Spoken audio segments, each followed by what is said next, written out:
teologi kekristenan sendiri seperti apa sih pohon kehidupan, Bro? Itu Oke, sih. kita lihat ya pohon kehidupan itu dalam Kejadian 3 ayat 22.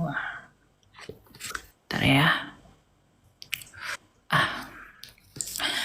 Berfirmanlah Tuhan, sesungguhnya manusia itu telah menjadi seperti salah satu dari kita, tahu tentang yang baik dan yang jahat, maka sekarang jangan sampai ia mengelurkan tangannya dan mengambil pula dari buah pohon kehidupan itu dan memakannya, sehingga ia hidup untuk selama-lamanya.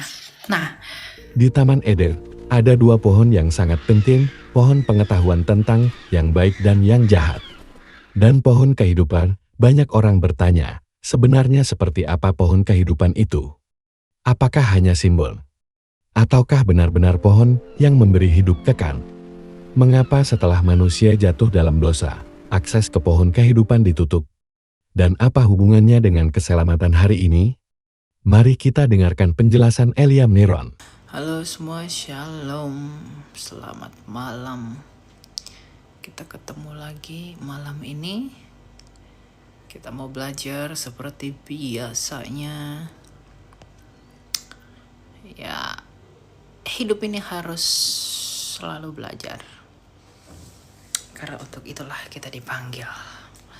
Belajar bersyukur, belajar berterima kasih, belajar memahami siapa Tuhan, dan juga melihat Ia di dalam misterinya yang ilahi.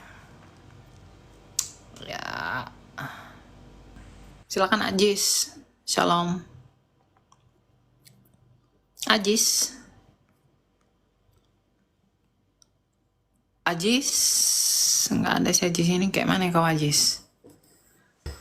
Oke, saya Muslim, Bu Elia. Ya, mau tanya apa Boleh Pak? bertanya? Ya, ini. Assalamualaikum. Ya, Waalaikumsalam. Jadi gini, Mbak Elia, ini saya pengen tanya. Bukan mbak-mbak, aku lempar kau Oh, nanti dari sini. oh ya, sorry. Apa nih? Laki-laki. Laki-laki, oke Mas Elia. Mau tanya apa Jadi, Pak? atau Bapak Elia lah. Bapak Elia saya mau tanya nih ya. Makna berkah menurut Alkitab itu apa pertama ya? Itu ya. Makna Itu apa Pak? makna berkah. Makna Memberkati berkah. ya, jadi diberkati gitu. Apa tuh maksudnya tuh? Itu. Ya, berkat itu kan secara harafiah artinya yang baik-baik ya Pak ya. Jadi arti berkat itu yang sesungguhnya dalam kekristenan itu adalah berkat keselamatan. Yaitu Yesus Kristus. Ya. Berkah yang paling besar dalam iman kekristenan itu adalah Yesus Kristus. Itulah Jadi berkat yang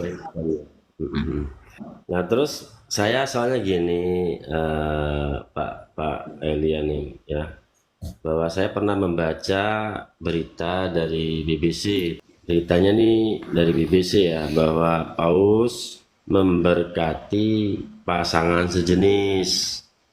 Ya, saya tanya apakah memang diperbolehkan di Alkitab atau memang ini kesalahan Paus atau bagaimana? Waduh, oke. Dengarkan ya. Ini teman-teman tolong record bagian ini sampai nanti selesai. Dan tolong potong jadi video dan sebarkan. Karena banyak orang-orang di luar Kristen itu memframing bahwa kekristenan itu memberkati pasangan LGTV. Ya, oke. Nah, lalu bagaimana dengan deklarasi Paus? Paus Fransiskus yang adalah pemimpin tertinggi umat Katolik itu memberkatinya itu bukan dalam pengertian memberikan sakramen pernikahan, Pak. Mereka tidak diberkati seperti laki-laki dan perempuan diberkati pernikahannya. Tapi mereka berhak, orang-orang yang seperti itu berhak menerima berkat sama seperti saya, orang Kristen yang lain juga diberkati. Itu maksudnya. Sakramen pernikahan tuh nggak dikasih. Nggak ada dikasih. Dan gereja Katolik, karena Anda bawa Paus, Gereja Katolik nggak pernah memberkati pasangan sesama jenis. Tetapi secara pribadi berkat universal itu diberikan. Karena itu adalah dosa. LGTV itu dosa, Pak. Sama seperti orang membunuh misalnya. Mereka berhak diberkati. Orang yang mencuri ketika mengampuni, orang yang mencuri ketika minta ampun dosa diberkati. Orang yang membunuh ketika minta ampun dosa diberkati. Nah, orang yang LGTV pun ketika minta ampun dosa diberkati. Itu maksudnya, bukan dinikahkan seperti laki-laki dan perempuan. Karena di dalam Alkitab 1 Korintus 6 ayat 9, yang seperti itu nggak diizinkan oleh Allah. Jadi nggak ada kekristenan yang mengesahkan pernikahan sesama jenis. Itu nggak ada. Itu framingnya orang di luar sana yang memang tidak mengerti kekristenan. Atau mungkin karena kebencian dengan kekristenan, mereka memframing ucapan Paus. Lalu, wah Kristen tuh begini. Enggak ada. Kekristenan itu memberkati pasangan sesama jenis tuh enggak ada. Makanya kalau Bapak lihat di BBC, Bapak juga lihat dong sumber resminya di laman Vatikan. Yang dimaksud itu apa, sakramen atau sakramentalia. Nah itu yang harus Bapak pahami. Gitu loh. Dan karena Bapak memang bukan orang Kristen, jadi saya bantu jelaskan bahwa secara mutlak, secara absolut, pernikahan, sakramen pernikahan dalam pandangan gereja Katolik sekalipun itu kan bagi laki-laki dan perempuan. Tetapi berkat-berkat biasa itu siapapun boleh dapat. Orang berdosa, orang yang seperti apapun boleh diberikan. Nah, berkat yang seperti itulah yang dimaksud oleh Paus. Paham, Pak? Bukannya dilarang. Oh, jadi nggak diberkahi. Ya, makanya kan saya pertanyaannya kan apa makna berkah? Ya, nggak diberkati. Pernikahan tidak diberkati. Tapi secara pribadi orang-orangnya diberkati gitu, Pak. Bukan pernikahannya diberkati. Paus setuju pemberkatan untuk pasangan sesama jenis ini. Jadi kan kita bacanya karena nggak paham kali ya, karena kita nggak paham. Ya nggak Kan apa-apa, saya beritanya suka ya. Anda bertanya. Ya, Vatikan setuju pemberkatan untuk pasangan sesama jenis. Ya, saya udah jelaskan, karena kan pengertiannya tidak begitu. Nanti Bapak boleh coba situsnya resmi dari Vatikan, Ya, Roma. macam ya oke. Itu Jadi ya, oke ya. itu jadi itu beritanya tidak benar atau memang pahamnya yang tidak benar. Tidak benar. Tidak benarnya itu dalam pengertian Bapak, atau mungkin berita itu menggiringnya seperti pengertian Bapak, itu pasti salah. Ya, terus Karena pengertian sangat dua nih benar. pertanyaan saya juga nih ya. Silakan. Satu lagi pertanyaan boleh ya? Nih satu lagi. Di Alkitab ada nggak perintah untuk ibadah mingguan? Rasul-rasul beribadah, Ada perintahnya. hari Minggu, Pak. Ada perintahnya nggak gitu di Alkitab? Beribadahlah pada hari Minggu itu nggak ada perintahnya. Tetapi Rasul Paulus itu mengatakan begini, sebab itu berdirilah dan berpeganglah pada ajaran-ajaran yang kamu terima dari kami, baik secara lisan, kata-kata, maupun secara tertulis. Nah, pada saat itu rasul-rasul itu beribadahnya pada hari Minggu. Kita lihat ayatnya ya. Mereka melakukan Ekaristi pada hari Minggu, ya.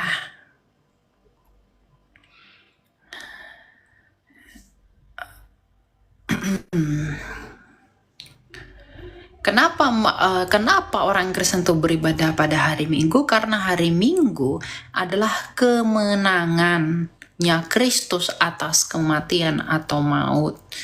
Karena Kristus adalah sang Sabat itu sendiri, maka ketika kita itu beribadah pada hari Minggu, artinya kita sedang merayakan kebangkitan sang Sabat. Nah, Kisah Rasul 20 ayat 7, pada hari pertama dalam minggu itu, yaitu hari Minggu, ketika kami berkumpul untuk memecah-mecahkan roti. Nah, itu perjamuan. Paulus berbicara dengan saudara-saudara di situ ketika ia bermaksud untuk berangkat pada keesokan harinya.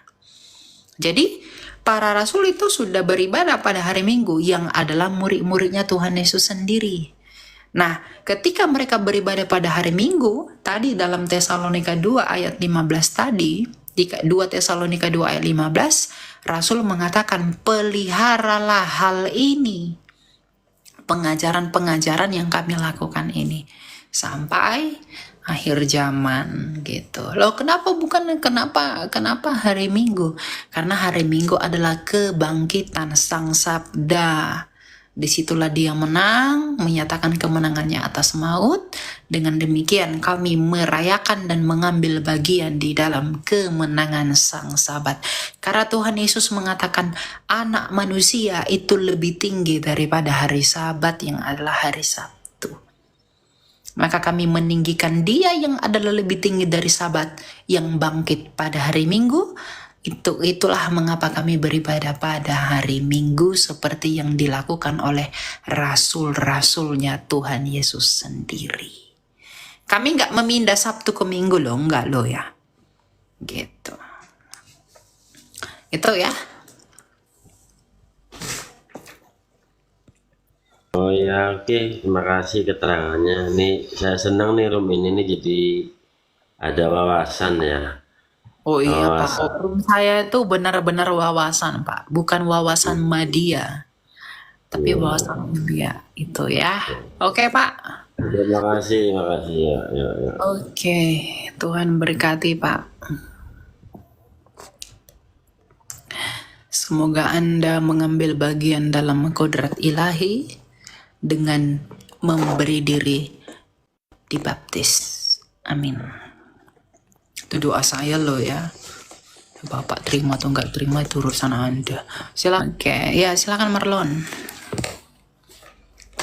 Salam bro. Salam, silakan. Ya, ini sebenarnya saya ada pertanyaan yang cukup menggelitik sih dari dulu. Dan ini jarang dibahas oleh banyak pendeta. Jadi dalam konteks waktu kita perjanjian lama di kejadian itu kan manusia itu jatuh ke dalam dosa karena ada satu pohon yang kita semua tahu pengetahuan baik dan jahat. Lalu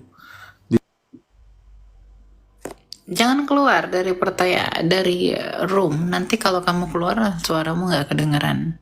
oke, iya sorry tadi buka Alkitab soalnya. Jadi ada satu pohon lagi yang sebenarnya nggak banyak orang bahas dan orang tahu, yaitu pohon kehidupan, bro. Nah, ini jujur saya sampai sekarang tidak mendapat banyak informasi. Kan kalau di situ dibilang bahwa jangan sampai ia menjadi sekarang mereka sudah menjadi manusia, sudah menjadi sama seperti kita, yaitu bisa membedakan yang baik dan jahat, dan jangan sampai mereka menyentuh pohon kehidupan sehingga mereka bisa hidup selama-lamanya. Gitu. Pertanyaan saya itu sebenarnya pohon kehidupan ini dalam teologi kekristenan itu seperti apa sih? Apakah sama seperti mitologi Nordik gitu loh?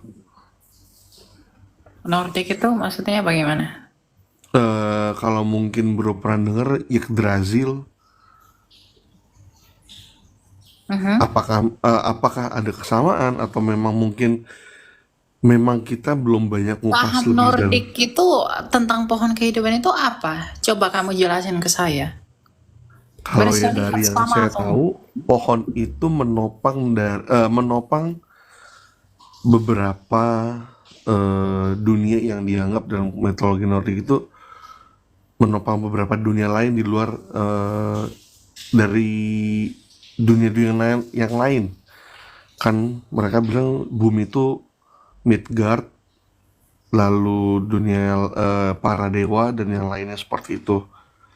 Seperti itu sih. Oke, berarti nggak sama. Oke, nggak sama. Kalau dalam teologi kekristenan sendiri seperti apa sih pohon kehidupan, bro? Itu Oke, sih. kita lihat ya pohon kehidupan itu dalam Kejadian 3 ayat 22. Bentar ya. Berfirmanlah Tuhan, sesungguhnya manusia itu telah menjadi seperti salah satu dari kita, tahu tentang yang baik dan yang jahat, maka sekarang jangan sampai ia mengulurkan tangannya dan mengambil pula dari buah pohon kehidupan itu dan memakannya, sehingga ia hidup untuk selama-lamanya. Nah, satu hal yang concern yang harus kamu ketahui adalah ketika Adam dan Hawa ada dua pohon, pohon kehidupan, pohon pengetahuan yang baik dan yang jahat. Pohon pengetahuan yang baik dan yang jahat ini menguji Adam dan Hawa.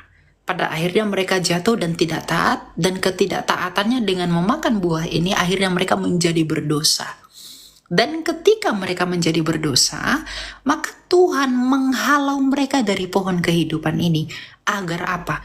Agar dosa mereka itu tidak kekal. Jadi Tuhan menghalangi mereka untuk masuk ke dalam, untuk makan buah pohon kehidupan ini dengan dijaga oleh gerub yang diutus oleh Allah, itu agar dosa mereka itu tidak kekal. Nah, pohon kehidupan itu sendirinya bagaimana? Dari berbagai tafsiran, saya percaya itu pohon betulan. Sama seperti pohon pengetahuan, itu pohon betulan. Kalau pohon pengetahuan ini pohon betulan, dan ketika dimakan itu merefleksikan ketidaktaatannya, maka pohon kehidupan itu juga adalah pohon betulan yang ketika dimakan itu memberikan dampak kekekalan bagi dosa mereka. Jadi itu nggak sama dengan mitologi yang kamu sebutkan tadi, karena nggak ada pohon kehidupan menopang apa, nggak ada. Gitu, ya. Oke. One last thing, bro. Berarti sebenarnya hakikat penciptaan manusia itu sendiri pada saat Tuhan menciptakan Adam dan Hawa tidak untuk hidup selama-lamanya. Oh, bukan, jangan bilang begitu. Manusia itu diciptakan itu Kejadian 1 ayat 28. Kamu jangan berpikir mereka hidup kekal itu karena makan buah kehidupan itu, enggak. Oke. Jadi mereka selalu makan pohon kehidupan itu biar mereka kekal, enggak. It's wrong mindset. Itu adalah mindset yang salah. Ya. Kitab tidak menjelaskan secara pasti apa gunanya pohon kehidupan itu di sana. Oke. Tetapi adanya pohon kehidupan itu di sana itu sebagai apa? Sebagai sebagai apa saya katakannya? Antitesa dari pohon pengetahuan itu yang ada di tengah-tengah taman itu. Ya, karena tujuan Allah sejak semula menciptakan manusia itu untuk kekal. Kejadian 1 ayat 28, agar kita itu hidup kudus dan memenuhi seluruh bumi dengan beranak cucu. Apa yang menyebabkan kita mati? Apa yang menyebabkan kita mati, mengalami sakit, penyakit, penderitaan? Ya, Roma 6 ayat 23, upah dosa adalah maut. Jadi kita mengalami maut atau kematian itu karena dosa. Nah, karena Adam dan Hawa telah berdosa oleh karena ketidaktaatannya, maka mereka mengalami kematian. Itu konsekuensi dosa. Jadi nggak ada Tuhan ciptakan mereka itu untuk mengalami hidup yang sampai 70 tahun atau ditakdirkan 70 tahun mati, 80 tahun mati, nggak ada. Karena penyebab kematian adalah dosa. Bukan Tuhan. Makanya ketika mereka menjadi berdosa, Tuhan mengultimatum mereka, Adam dan Hawa. Kamu akan susah payah mencari makananmu. Engkau akan sakit melahirkan dan lain-lain. Karena penderitaan itu timbul dari dosa. Tidak ada Tuhan menciptakan manusia di bumi ini sejak semula untuk mengalami penderitaan. Karena tujuan Allah menciptakan manusia sejak semula adalah untuk mengaliri kasih-Nya kepada kita manusia. Makanya kita dicipta menurut gambar dan rupanya, ada interaksi antara Allah dengan manusia. Makanya di Eden yang berinteraksi itu ya Adam dengan Allah. Karena manusia pertama yaitu Adam, itu adalah manusia yang diciptakan menurut gambarnya, yang memang dimampukan menurut kodrat ilahi untuk meresponi kasih yang dialiri oleh Bapa kita. Bukan untuk mati. Kalau Oke, diciptakan untuk mati, berarti dia tidak cipta menurut gambarnya dia. Jadi konsekuensi, jadi adanya pohon kehidupan di sana itu tidak manusia hidup, Tuhan menciptakan manusia untuk tidak kekal. Itu tidak menjadi konsekuensi adanya pohon kehidupan di tengah-tengah itu. Jangan balik berpikir. Gitu, ya. Oke, berarti memang ini ya, secara simpel pohon kehidupan itu kita nggak usah terlalu banyak gubris lah ya. Ya memang enggak, kita nggak tahu bro, apa yang dinyatakan bagi kita, itu yang kita pelajari. Tuhan nggak menyatakan misteri itu. Ada yang menafsirkan itu figuratif, ada yang menafsirkan itu sungguhan. Saya percaya itu sungguhan. Tapi kenapa Tuhan menghalau itu? Agar dosa kita tidak jadi kekal. Karena kalau seandainya manusia nggak jatuh dalam dosa, kita nggak tahu apakah kitab suci akan mengungkapkan kembali apa peran pohon kehidupan itu di tengah-tengah taman itu. Tapi karena manusia jadi berdosa, itu tidak di mention lagi. Karena fokusnya penyelesaian dosa itu, yaitu kurban yang sempurna di dalam Yesus Kristus. Oke, thank you bro. Oke, ada lagi yang mau kamu tanya? Untuk sementara itu dulu, mungkin kasih giliran ke teman-teman yang lain dulu sih. Oke, kita lanjut ya. Sip. Ya, thanks. Silakan Pak Melki. Ya, shalom, selamat malam bro. Iya, malam, silakan Pak. Mau tanya apa-apa? Nih, saya mau tanya ini makna rohaninya aja sih untuk kita orang Kristen, karena saya berhubungan orang Batak kan. Ini dalam Keluaran 50 ayat yang ke-25, peristiwa ketika Yusuf meninggal, dia menyuruh, ini ayat yang ke-25 ya, Yusuf menyuruh anak-anak Israel bersumpah, katanya, tentu Allah akan memperhatikan kamu. Pada waktu ini kamu harus membawa tulang-tulangku dari sini. Dengar ya, bro? Ya. Jadi Yusuf itu intinya kan dia tidak mau dikubur di sana atau di Mesir ya, harus membawa tulang-tulangnya. Ini apakah ini mengkonfirmasi ini di dalam kita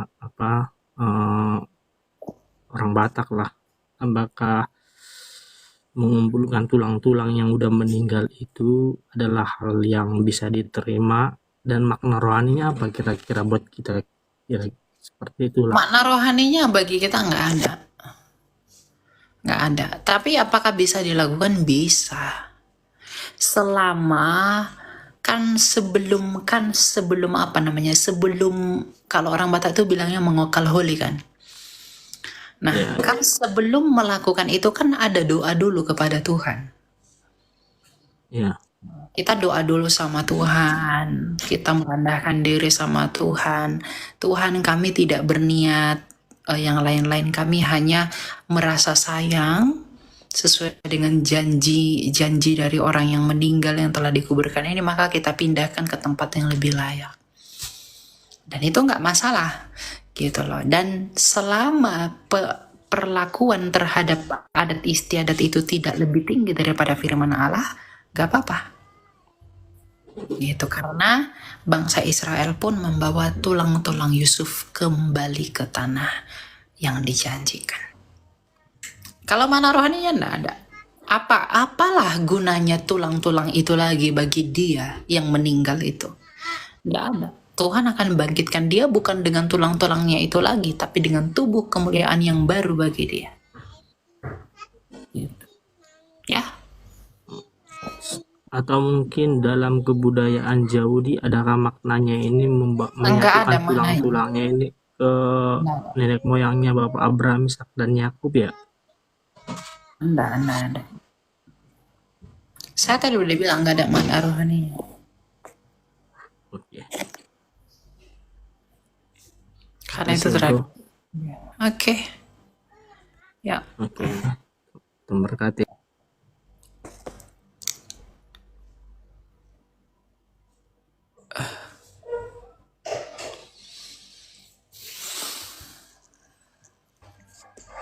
Itu. Halo Kak, Ya. ya saya mau bertanya, saya Kristen. Saya bertanya tentang akhir zaman. Kira-kira untuk Abang Eli, kira-kira setuju mengenai akhir zaman itu dari post-meal, amil atau pre-meal? Karena agak bingung sih aku. Saya harus ambil. Saya ambil. Boleh jelaskan kenapa Abang lebih pilih ke amil? Ya karena baik di premil dan di pos itu ada pengangkatan. Saya tidak percaya pengangkatan. Saya percayanya kebangkitan, tidak pengangkatan. Gitu. Oh. Oke, jadi ini juga ada saya mau tanya tentang tadi tubuh kebangkitan gitu ya. Jadi ada beberapa orang yang bilang kalau tubuh kebangkitan itu kita tubuhnya itu roh, bentuknya roh. Tapi ada sebagian yang bilang tubuhnya itu sama seperti tubuh kita pada saat ini. Begitu. Kira-kira kayak gimana itu, Bang? Gimana tubuh tapi roh? Tubuh itu roh itu bagaimana tubuh itu roh? Nggak ada tubuh. Iya, saya pernah tanya di satu dosen, dia bilang untuk apa kita setelah tubuh kebangkitan itu tidak ada lagi tubuh seperti ada tangan, ada kaki dan lain sebagainya karena tidak akan ada gunanya lagi nanti, begitu kan? Tidak ada lagi maksudnya kayak untuk beranak cucu begitu, tidak ada lagi. Jadi dia setuju bahwa tubuh kebangkitan itu seperti roh begitu. Kolose 1 ayat 18 dikatakan begini ya. Baru saya cari dulu.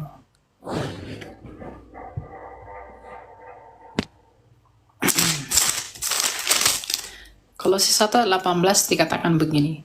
Dialah kepala tubuh, yaitu gereja. Dialah yang sulung yang pertama bangkit dari antara orang mati, sehingga dialah yang lebih utama dalam segala sesuatu. Artinya apa? Yesus itu adalah tipe kebangkitan Tuhan Yesus adalah tipologi dan gambaran kebangkitan orang-orang nanti di akhir zaman. Nah, pertanyaannya, apakah Tuhan Yesus itu bangkit dengan tubuhnya yang roh? Kalau tubuhnya yang roh, si Thomas tuh nggak bisa cucukkan tangannya tuh ke dalam lambungnya Tuhan Yesus. Nggak bisa. Kalau itu roh, itu daging sungguhan. Tetapi daging sungguhannya itu udahlah daging kemuliaan. Bukan daging seperti daging-daging biasa yang memang disesuaikan dengan tubuh kebangkitan. Jadi tubuh kebangkitan Tuhan Yesus itu adalah gambaran tubuh kebangkitan kita nanti. Tubuh kebangkitan yang tidak dapat binasa. 1 Korintus 15 ayat 55. Tubuh kita yang sekarang ini harus mati dulu. Makanya saya tidak percaya pengangkatan karena semua dari kita harus mati. Bahkan Henok dan Elia pun nanti akan mati lagi dalam Wahyu 11 sebagai dua kaki zaitun di hadapan Tuhan semesta alam, pohon zaitun. Ya, jadi kita harus mati dulu, meninggalkan tubuh kita yang berdosa ini untuk digantikan dengan tubuh kita yang mulia, yang tidak dapat binasa. Yang dapat binasa ini harus mati dulu untuk mendapatkan yang tidak dapat binasa. Seperti itulah kebangkitan Tuhan Yesus. Gitu. Jadi nggak ada tubuh roh tuh nggak ada. Tubuhnya ya tubuh betulan, seperti tubuh kemuliaan ketika Tuhan Yesus bangkit. Itu ya.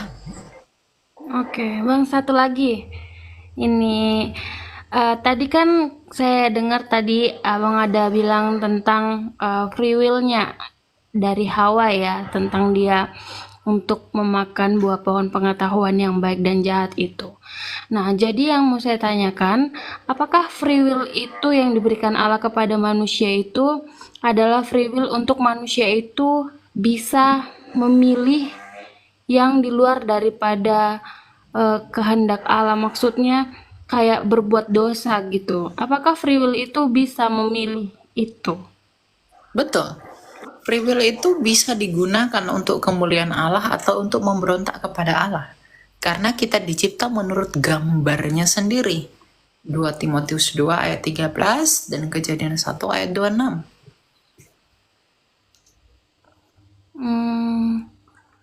Tapi kalau begitu berarti Allah menciptakan kita dengan potensi kita bisa berbuat jahat berarti. Enggak, dosa itu bukan Allah yang membuat. Allah itu memberikan kita free will itu untuk kudus. Tetapi kekudusan itu disalahgunakan oleh manusia dengan menyeleweng kepada apa yang bukan kudus. Kan itu. Bukan Allah yang membuat kita memiliki potensi berdosa.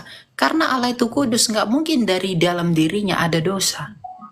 Kudus itu atributnya dia loh, bukan sifat, atributnya dia. Kudus. Maka ketika kita diciptakan itu kudus. Tetapi free will yang dicipta, yang diberi kepada kita, itu kita gunakan untuk tidak taat. Dengan tidak taat itulah kita menjadi tidak kudus. Bukan ketidakkudusan yang membuat kita tidak taat. Jangan kamu balik. Tapi ketidaktaatan mulai yang membuat kamu tidak kudus. Bukan karena tidak kudus, ada kodrat yang diciptakan menjadi berdosa sehingga dia berdosa, oke, biasa aja, enggak. Tapi ketidaktaatannya yang membuat dia menjadi tidak kudus. Bukan ketidakkudusannya dia ketika dicipta sehingga dia mampu berbuat dosa. Bukan begitu. Itu terbalik itu. Oke Bang, ini satu lagi Bang. Satu lagi, aku mau tanya tentang bagaimana orang percaya setelah mereka mati. Apakah mereka langsung ke surga atau ke tempat perhentian? Dan bagaimana juga dengan orang-orang yang tidak percaya? Apakah mereka langsung masuk ke neraka? Menurut kisah orang kaya dan Lazarus, ketika orang mati, ketika dia orang percaya, maka malaikat akan menuntun rohnya menuju Firdaus. Tapi ketika dia tidak orang percaya, maka maut atau penghulu-penghulu di udara ini akan menyeret rohnya itu ke alam Tartarus, yaitu alam maut. Sheol. Firdaus itu surga ya Bang? Belum, itu adalah tempat penantian. Oh, oke. Oke Bang, terima kasih Bang. Terima kasih banyak. Oke, ya, sama-sama. Silakan Fatih. Halo Fatih, Shalom. Shalom Bang. Ya, silakan. Mau tanya apa Fatih? Yang kutanya ini, Bang, kan di dalam Alkitab kita itu kan ada, saya Kristen Bang ya, supaya ada pengetahuan lah, bisa membandingkan nanti mana yang betul ya. Ya. Nah, di dalam Alkitab kita itu ada PL, Perjanjian Lama dan Perjanjian Baru. Nah, di dalam Perjanjian Baru itu ada tertulis Kristen, artinya pengikut Kristus. Gimana itu Bang? Emang kenapa Kristen Pak? arti pengikut Kristus ya. Betul, Kristen pengikut Kristus memang. Karena Ya Kristus betul. sudah dinyatakan. Nah, berarti Kristen itu berarti Kristen itu eh, sebelum dunia dijadikan berarti sudah ada Kristen itu kan, karena firman Tuhan berkata sebelum Abraham aku sudah datang kan. Berarti Kristen itu bukan hanya di zaman waktu Yesus lahir. Enggak.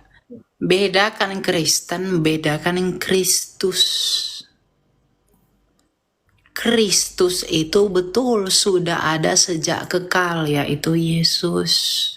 Iya. Kan yang ngomong sebelum Abraham ada, aku ada, itu kan Kristus yang ngomong, bukan Kristen. Tapi kan artinya Kristen itu kan pengikut Kristus. Kristen Berarti itu pengikut Kristus. Kalau Kristen itu pengikut Kristus, berarti ada Kristus yang diikuti. Nah, yang kekal, yang ada sebelum zaman Abraham adalah Kristusnya, bukan Kristennya. Kristen itu, istilah Kristen itu baru ada pada tahun 60 di Antioquia.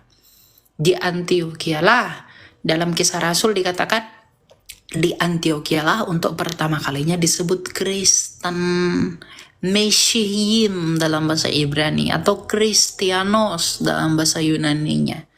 Itu baru disebut pada tahun 60 di Antioquia.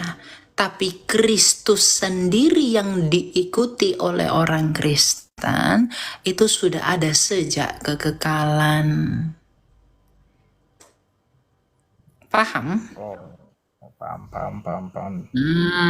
Gitu. Lalu apa lagi? Satu lagi bang, kan di dalam perjanjian di kejadian itu kan anaknya Adam dan Hawa kan Kain dan Habel. Betul. Zaman itu cuma itu mereka yang hidup kan di dunia kan. Siapa bilang? Kain dan Habel kan. Kain, Habel mati diganti dengan Set. Lalu? Hanya mereka pada waktu itu ada di dalam dunia kan, atau masih ada keturunan lain? Ada keturunan yang lain, banyak anak si Adam. Cuma nggak dicatat Alkitab. Kenapa tidak dicatat dalam kitab lah, biar kita tahu kan sejarahnya gitu kan. Pernah bertanya Ya, begini bang. nama-namanya nggak dikasih tahu karena terlalu banyak. Karena teman Bapak saya pernah baca tanya, Alkitab nggak? pernah Pernah sih, baca Alkitab nggak? pernah.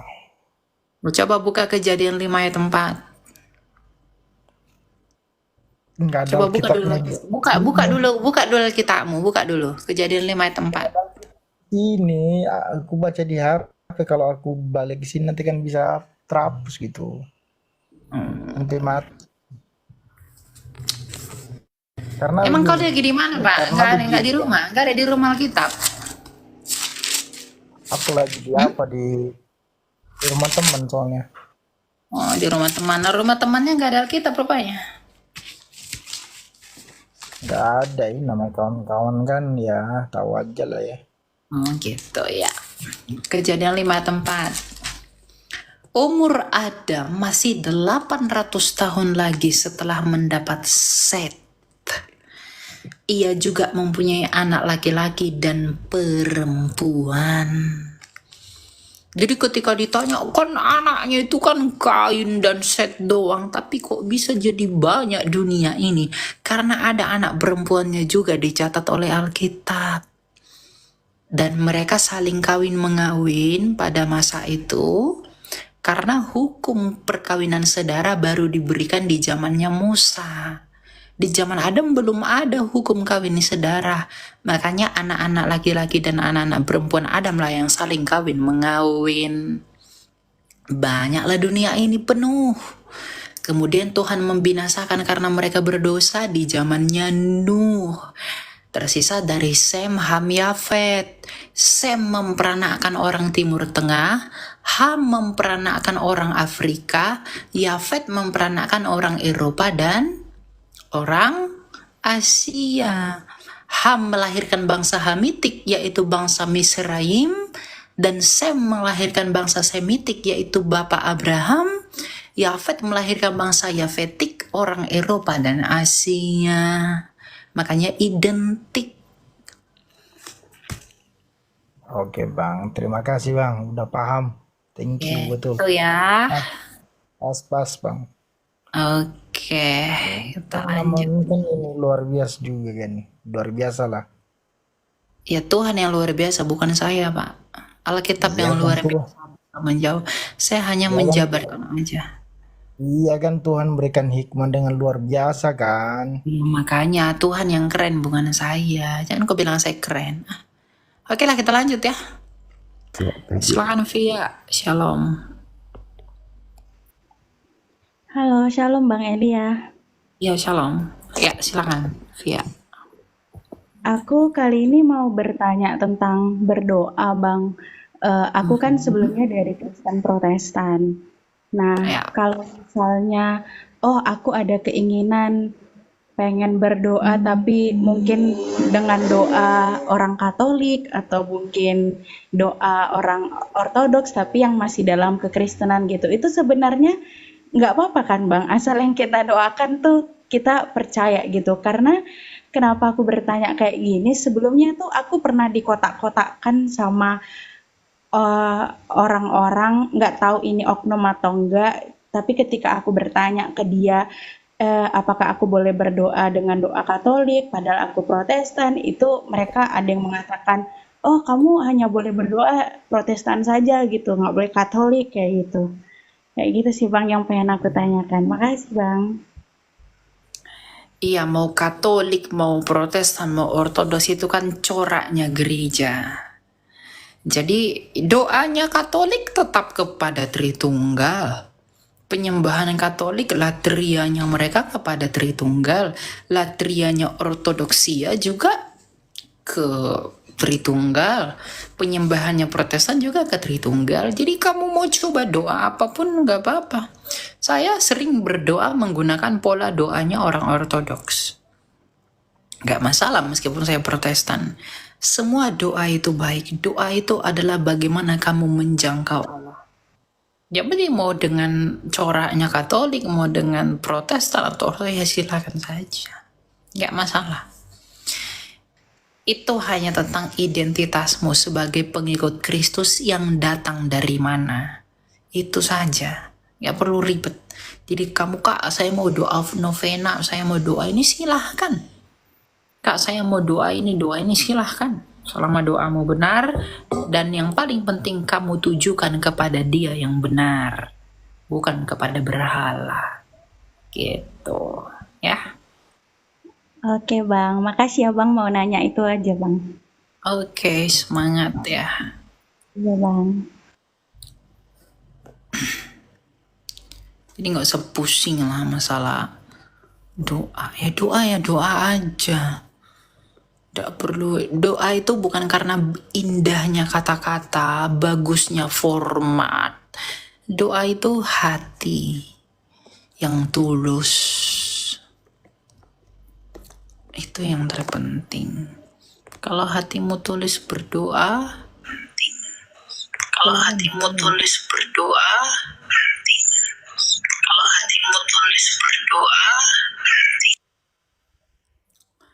saya paling kesel yang begitu. Mohon maaf teman-teman, kelemahan saya tuh yang begitu. Yang mantul-mantul nggak jelas tuh saya langsung turunin. Silakan Nona. Shalom Kak Elia. Shalom. Saya mau bertanya ini tentang baptisan Kak. Ini saya kan ada saudara yang dia baptisan pertamanya itu percik, terus saat dia mau pelayanan begitu dia dibaptis ulang dengan baptisan selam. Kira-kira menurut pandangan Alkitab itu seperti apa? Atau ada situasi-situasi seperti tertentu yang mungkin butuh baptis ulang? Begitu Kak pertanyaan saya. Nggak ada baptis ulang itu. Baptis itu hanya sekali. Tapi mungkin dia tidak menerima baptisan yang pertama, mungkin karena dia tidak mengerti, atau mungkin dia merasa saya belum dibaptis, yaitu urusan dia. Dan kalau niat dia mengulangi baptisan karena hal-hal yang sepele, dia menjadi berdosa. Dan dia harus minta ampun sama Tuhan. Gitu. Baik Kak, terima kasih Kak, Tuhan Yesus memberkati. Oke.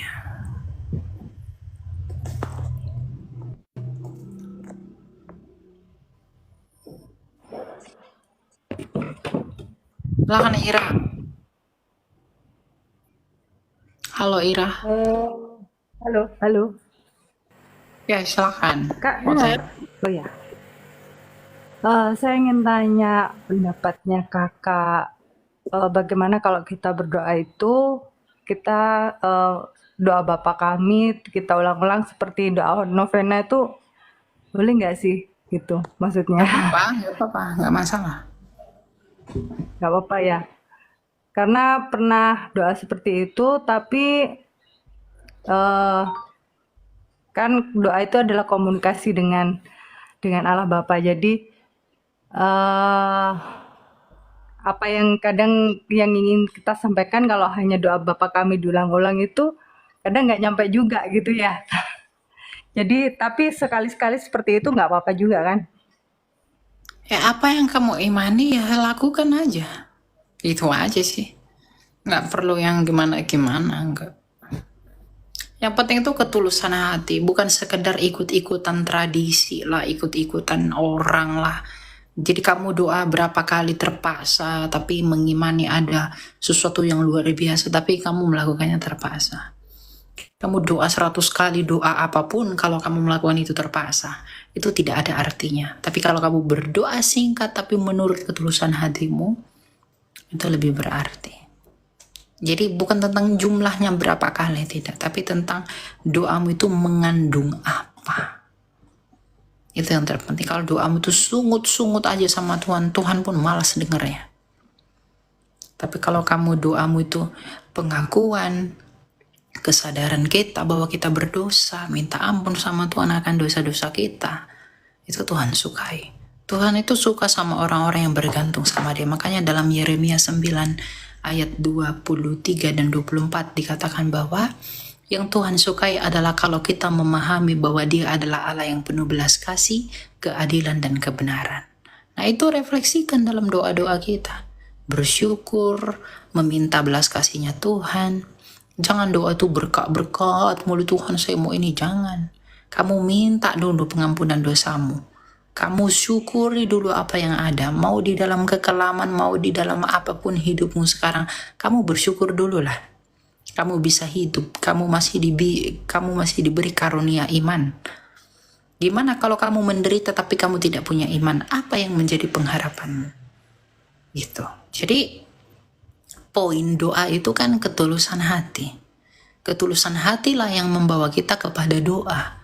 Kalau kita nggak tulus, apa yang mau kita doakan? Bukankah ketika kita menghadap kepada tahta Allah, kita hanya membawa hati kita? Apa yang kamu bawa? Keterpaksaanmu? Tuhan tidak pernah membutuhkan apapun dari kamu selain daripada hatimu untuk mengikuti Dia di dalam apa yang Dia kehendaki. Itu saja. Tidak perlu repot-repot. Ya. Oke Kak, terima kasih banyak. Oke, semangat. Tuhan Yesus yang penuh kasih, kami datang dengan hati yang rendah di hadapan-Mu, ampuni dosa-dosa kami, dan bersihkan hidup kami dengan anugerah-Mu. Ajari kami untuk mencari Engkau lebih dari segalanya, seperti yang sering diingatkan Elia Meron tentang hati yang miskin di hadapan Allah. Pimpin langkah kami, kuatkan iman kami, dan jadikan hidup kami berkenan di hadapan-Mu. Kami serahkan masa depan kami ke dalam tangan-Mu, dalam nama Tuhan Yesus kami berdoa, amin.